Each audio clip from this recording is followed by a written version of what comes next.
It's a real pleasure to be doing our first MindSpeak this year, and it's a real pleasure to have one of the top 40 under 40 women. And I can tell you that she really is top of her game. We spent some time this week, we spent some time at the end of last year together, and I'm really impressed. Margaret runs a business with about 250 people in the office. She's really one of the most successful women I know in Kenya, and I'm proud to call her a friend, and I'm excited to have her here today. And I can see that so is everybody else. The polling business is taking off. It's already been taking off, and it's really important, I think. There's so much emotion about so many things, and this is a way of bringing a bit of science to it. Margaret has had a tremendous career. She does a lot of CSR as well. She's set up research clubs, which I'm sure she'll tell us about, at schools. I think there are 4,000 research members now. But more than that, really, she is running a big business, at the cutting edge in Africa, and I think it's going to be a real privilege to hear her today. Getting to know her over the last few months, what I'm impressed about is she's cool. She does not appear to feel any pressure. It's really amazing. And she instills confidence. Every time I meet her, I leave feeling very confident. And I think that's a great quality to give people. So I'm really excited to have Margaret here today. And you can see we've got a full house today for you, Margaret. And I really look forward to hearing what you've got to say. I'm going to give you the podium. Thank you.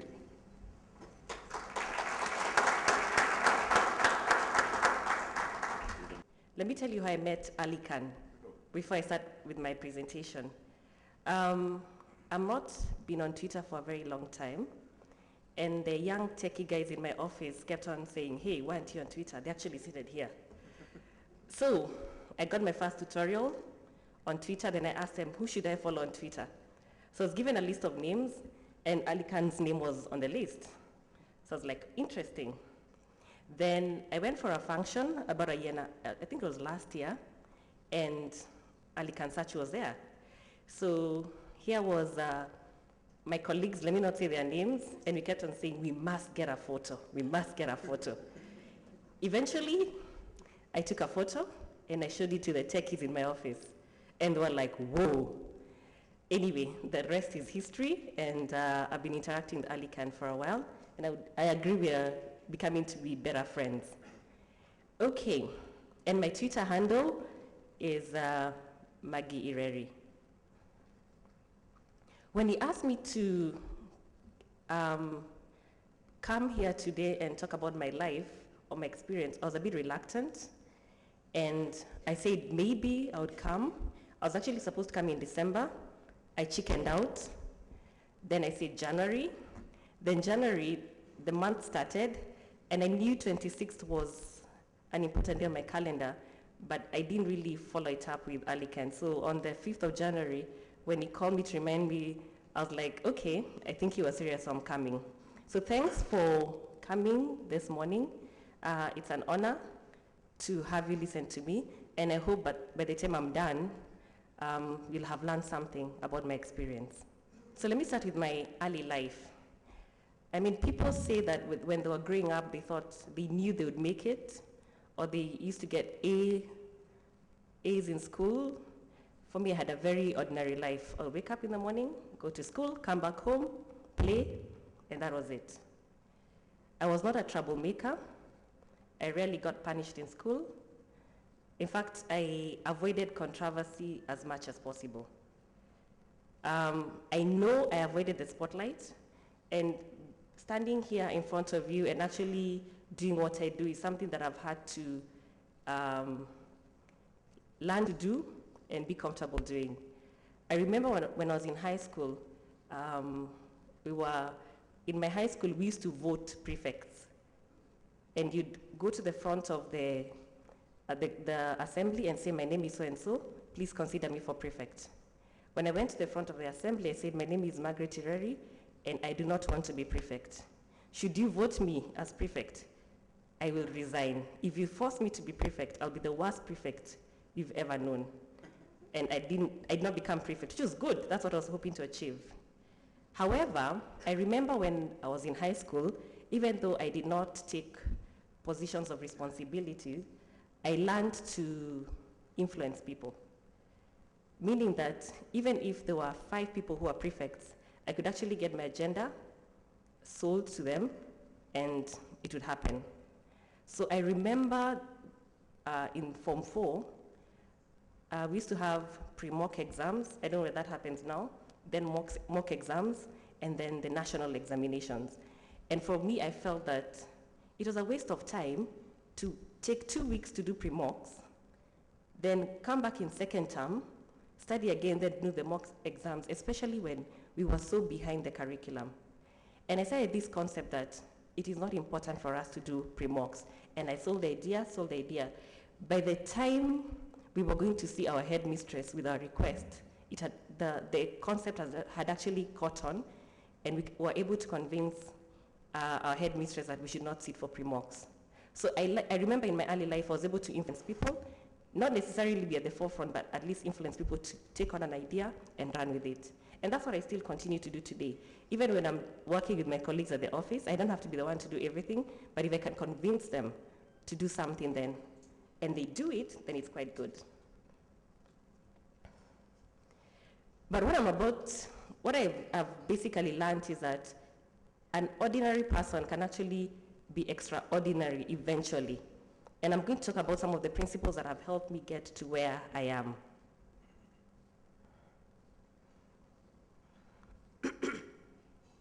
So people ask me, what did you study? I tell them I have a Bachelor of Education degree. And they're like, really? You don't have a statistics degree? I said, no, I don't have one. You're not an economist? No. I have a Bachelor of Education degree. So you're supposed to be a teacher? I say, yeah, I'm supposed to be a teacher. I should be teaching in class. So when I went to campus, in our lot, we did not have the parallel program. So the course that you were asked to do was the course that you did. There was no option. And I remember I really wanted to study law, but I didn't make it. So I was called to do an education degree, which I went to campus because my parents said, you know what, go to campus because it's the most important thing to do. So I went to campus, and it was just a period of 4 years just to get a degree. And what I realized, and this is something I've carried on for most of my life, is that I don't operate very well under pressure. So when I went to campus, assuming that I went to class today, by end of the week, I'll probably be going through the notes that I made over the week. So from day one, I would read a bit, here, read. At the end of the semester, I would sit for exams, but I'm not the kind of person who used to kill nights. Putting your legs in a bucket and trying to read your notes. I can see some people smiling. That's a familiar tactic, isn't it? If I kill a night, it's maybe to finish a report now, but in my studying life, I never killed a night studying because I used to start reading early. So by the time the exams came, I would sleep at 9 o'clock the night before. I would go and write my exams and I would pass. So for me, I've been always a planner. I always start things way in advance. At some point, I got bored of the university because I was like, okay, I'm doing a Bachelor of Education degree, not very difficult. I'm not really working that hard. So Kenyatta University had a crash program where they decided instead of having a 14-week semester, they were going to crash the semester into 7 weeks, meaning we'd be in class from 8 to 5, Saturday and sometimes Sundays. So I decided to go for the crash program, and I really, there at that particular point, worked under pressure, and I graduated at least about a semester ahead of my counterparts. Now, that is university, nothing spectacular, to be honest. My life was ordinary. However, what I realized was that if I'm going to have a degree in education, and for those people who have been to an education class in campus, we were hundreds. I mean, this hall would not have been enough to fit the size of my class. And if you came late to class, there were no seats. you'd have to go and look for a seat. If you sat at the back, and that time the lecturer did not even have a PA system, you'd not hear anything. I looked at that class and I said, you know what, I'm in so much trouble because there are thousands of us. And if you look at other universities like Nairobi universities, there are people who do Bachelor of Arts. We are so many. How am I going to survive this jungle? And even if I get a first class honors, what am I going to do with that degree? It's just a Bachelor of Education degree. So I said, you know what, I'm going to become a hustler. So this is not related to academics because I was getting the minimum or the requirements. So what I started doing was working for my family business. I mean, that's my parents' business. My mom then had a supermarket. She was the first supermarket ever in the estate, and I started working there. So I would go to campus Monday, Tuesday, Wednesday, Thursday, and then on Friday, most of the time we didn't have classes. I'd be working at the supermarket, and at that point I used to earn, I think, 1,000 baht per day. That was good money. And with that money, I was able to do a lot of things. However, I want to remind you, I'm not the kind of person who looks for responsibility. You remember what happened in high school? I didn't want to be a prefect. Now, unfortunately, my mom got unwell for a long time, and it was a period when we had gone on strike at the university. So I think we were home for, I think, like 4 to 6 months. And then my mom coincidentally was unwell at the same time. So I ended up running the supermarket. So here I was, barely 19, and I was running a supermarket with mature people.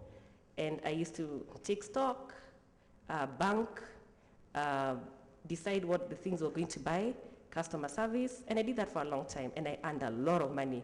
Imagine 1,000 times 30 days in the, I think, was it 2,000? That was a lot of money.